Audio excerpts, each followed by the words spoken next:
Bonjour et bienvenue sur la chaîne Projet Développement. Aujourd'hui, on se retrouve pour une vidéo un peu spéciale où on va parler du coronavirus chez les développeurs. Pourquoi je fais cette vidéo? Tout simplement parce que, comme tu peux le savoir, à l'heure actuelle où tu vois cette vidéo, j'ai le coronavirus. Donc, je vais vous expliquer en quelques étapes, en quelques parties, comment se passe ma maladie avec le coronavirus. Donc, le premier jour, les symptômes, c'est vous ressentez un peu ici un mal et de la toux à ce niveau. Ou sinon, vous commencez à avoir aussi un effet dans la gorge, comme si vous avez la gorge rouée ou quelque chose comme ça. Arrivé le deuxième jour, donc j'ai pris mes dispositions, j'ai pris déjà un médicament avant, je l'ai ingéré pour essayer de prévenir, mieux vaut prévenir que guérir, comme on dit. Donc le lendemain, j'ai commencé à avoir quelques crampes et quelques effets au niveau des jambes, donc le haut des jambes, des crampes, un peu comme une fièvre, et au niveau de la poitrine, ou de l'arrière surtout, des crampes. Alors il faut savoir qu'une fois que j'ai senti ça, c'était à peu près le soir, mais sinon, bon, je me déplaçais, j'étais normal. J'ai pas eu de sensation, comme on dit, d'étouffement, etc. Mais par contre, j'ai senti des crampes au niveau du dos. Donc comme tu peux voir, je transpire là, c'est à cause des Doliprane que je prends parfois. Parce que quand il y a un peu de fièvre, il faut prendre Doliprane, ou il y a d'autres moyens de se médicamenter. Donc ça, c'est pour t'expliquer la version du coronavirus. Donc toi, si tu as aussi eu le coronavirus, je t'invite en bas dans les commentaires à le dire aussi, et à dire tes symptômes. Et après, on en viendra à la deuxième étape où on va mettre en relation justement le coronavirus et les effets sur les développeurs. C'est pour ça que je t'invite à rester jusqu'à la fin de la vidéo. Comme je te le disais, le deuxième jour, j'ai commencé à sortir des crampes dans le dos. J'ai pris de l'ibuprofène avec de la paracétamol. Je n'ai plus rien ressenti. Après la nuit, là est venue la fièvre. Les effets de fièvre, on va dire que la nuit, j'ai passé un peu une sale nuit, un peu comme quand vous avez une grippe, etc. Donc pour que tu vois bien un peu les symptômes, comment ça se passe. Et faire un peu un dépôt de bilan sur le coronavirus et toute cette mascarade qu'on nous fait. En fait, ce que je vais vous dire là dans cette vidéo, c'est très important. Les effets, moi je pense, pour ma part, après on laisse les médecins faire leur part, que quand ils ressentent des crampes au niveau des jambes ou au niveau du dos et que ça les compresse, parfois il y a certaines personnes qui ne supportent pas ça et qui se retrouvent à faire des crises d'angoisse. Et la crise d'angoisse, elle provoque des effets de manque d'oxygénisation. Vous êtes d'accord avec moi, quand vous avez une crise d'angoisse, si tu en as déjà eu, tu devrais savoir comment ça se passe. Lorsque vous avez des crises d'angoisse, ce qui se passe, vous avez l'impression que vous ne respirez pas. Et en fait, je pense que beaucoup de gens qui se sont retrouvés en réanimation, ils ont tellement eu peur de tout ce que leur racontent les médias, qu'au final, ils ont fait de l'angoisse. Parce que je me suis retrouvé le deuxième jour, le jour même, j'ai commencé à me sentir comme quoi, j'arrive plus à respirer. Et après, je me suis dit, mais attends, c'est juste le coronavirus.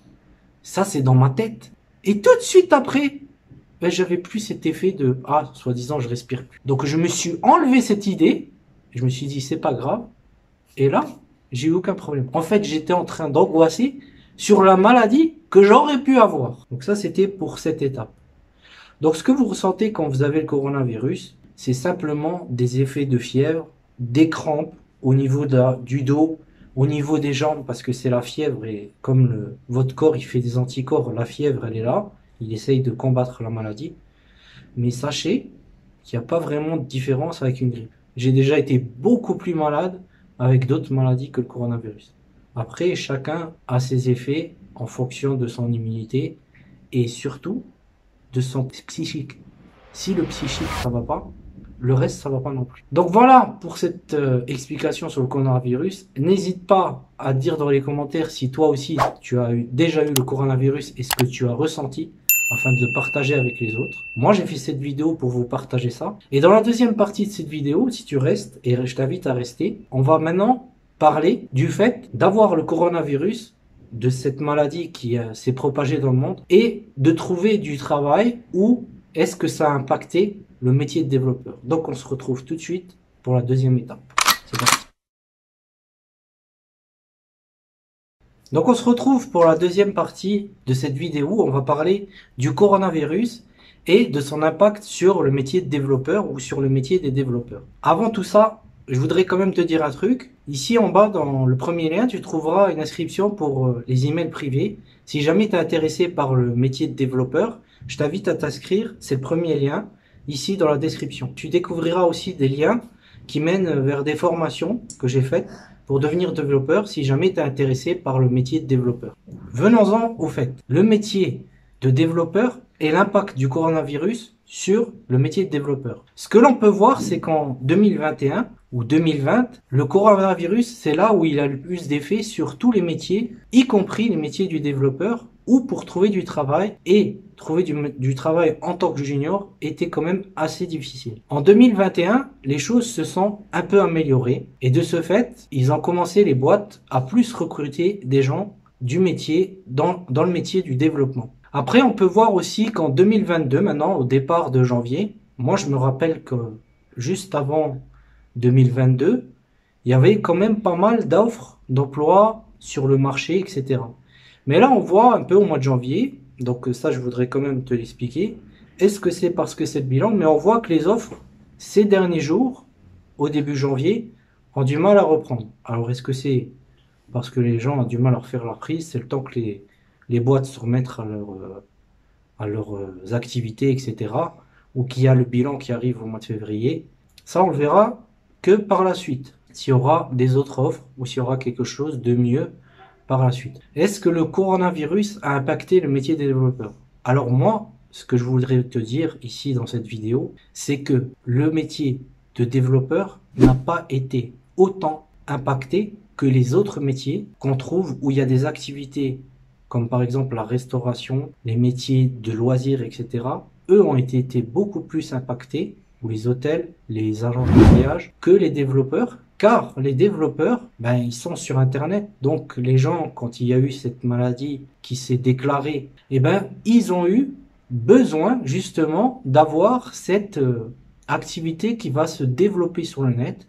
Et cette activité qui va justement s'ouvrir un peu au monde depuis chez soi, quoi. C'est-à-dire qu'en fait, que depuis chez toi, tu peux avoir accès à des activités ou à de la restauration, de livraison, etc. Il y a eu beaucoup de choses comme ça. Ou des gens qui se sont digitalisés, qui en ont profité pour la crise, qui avaient pour pouvoir se digitaliser et optimiser en fait le temps. C'est-à-dire que là, c'était le temps de la crise du corona. Donc, ils ont préparé en fait une digitalisation afin de se moderniser. Donc, on ne peut pas dire que ici le métier de développeur a connu une véritable crise. Mais il faut savoir une chose, c'est que si les autres activités sont impactées, sache toi qui es développeur, ou si tu n'es pas encore développeur, que si les activités ne reprennent pas, les activités de développeurs aussi réduiront. Car c'est ces sociétés-là qui donnent les budgets pour pouvoir développer des applications, faire des solutions et proposer des solutions à des activités qui sont pas des biens immatériels, mais des biens matériels. Parce que l'être humain, il a besoin quand même de contact physique et il a besoin de contact matériel. Comme tu peux me voir, je transpire, hein. Ça c'est dû à la maladie et au fait que j'ai pris un Doliprane, donc ça me refroidit le corps pour redescendre un peu les petits effets de fièvre. Mais en tout cas, ça va beaucoup mieux, je vous dis, au bout de 3 jours, après le corona, je vais beaucoup mieux. Donc voilà pour cette petite vidéo explicative, le coronavirus chez les développeurs. Donc si cette vidéo t'a plu, je t'invite à liker, à commenter, à t'abonner à la chaîne. Et n'hésite pas à t'inscrire dans mes emails privés, c'est le premier lien en dessous. Et on se retrouve la prochaine fois pour une prochaine vidéo.